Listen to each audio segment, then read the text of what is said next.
1. It was dusk, that strange, almost mystical interlude when light and dark are perfectly balanced. Within moments, the soft blue would be transformed by the fiery colors of sunset. Shadows were lengthening, birds were quieting. Kasey stood at the foot of the steps leading to the Taylor mansion. She glanced up at the massive white pillars and old rose brick with huge expanses of plate glass. 3 stories. Here and there, lights shone dimly through drawn drapes. There was a moneyed dignity about the place. Old money, inherent dignity. Intimidating, she thought, letting her eyes roam up and down again. But it did have a certain style. Under the cover of dusk, the house looked serene.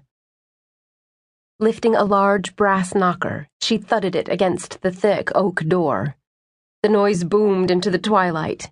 She smiled at the sound, then turned to watch the colors bleed slowly into the sky. Already it was more night than day. Behind her, the door opened. Turning back, Kasey saw a small, dark woman dressed in a black uniform and white apron. Just like the movies, she decided, and smiled again. This just might be an adventure after all. "Hello." "Good evening, ma'am." The maid spoke politely and stood in the center of the doorway like a palace guard. "Good evening," Kasey said, amused. "I believe Mr. Taylor's expecting me." "Miss Wyatt." Dubiously, the maid scanned her. She made no move to admit her. "I believe Mr. Taylor is expecting you tomorrow." "Yes, well, I'm here tonight." Still smiling, she strode past the maid and into the main hall.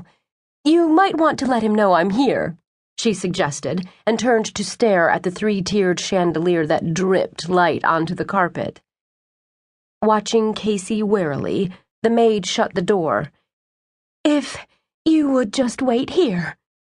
She indicated a Louis XVI chair. "I'll inform Mr. Taylor of your arrival." "Thank you." Her attention was already caught by a Rembrandt self-portrait. The maid moved soundlessly away. Kasey studied the Rembrandt and went on to the next painting, Renoir. The place is like a museum, she decided, then continued to move idly down the hall, viewing paintings as she would in an art gallery. To Kasey, such works of art were public property, to be respected, admired, and most of all, seen. "I wonder if anybody really lives here," she thought, and flicked a finger over a thick gold frame. The murmur of voices caught her attention. Instinctively, she drifted toward the sound. "She is one of the leading authorities on American Indian culture, Jordan. Her last paper was highly acclaimed. Being only 25, she's rather a phenomenon in anthropological circles." "I'm well aware of that, Harry, or I wouldn't have agreed with your suggestion that she collaborate with me on this book." Jordan Taylor swirled a pre-dinner martini. He drank slowly, contemplatively. The drink was dry and perfect, with only a hint of vermouth. "I do find myself wondering how we're going to get on over the next few months. Professional spinsters are intimidating, and not my favorite companions." "You're not looking for a companion, Jordan," the other man reminded him and plucked the olive from his own glass. "You're looking for an expert on American Indian culture. That's what you're getting." He swallowed the olive. "Companions can be distracting." With a grimace, Jordan Taylor set down his glass. He was restless, without knowing why. "I hardly think I'll find your Miss Wyatt a distraction."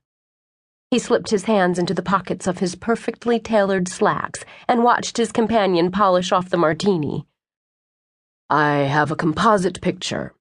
Mud-colored hair scraped back from a bony face, thick glasses with 3-inch lenses perched on a prominent nose, sensible shoes to accent her lack of shape, and size 10 orthopedic shoes." "Size 6.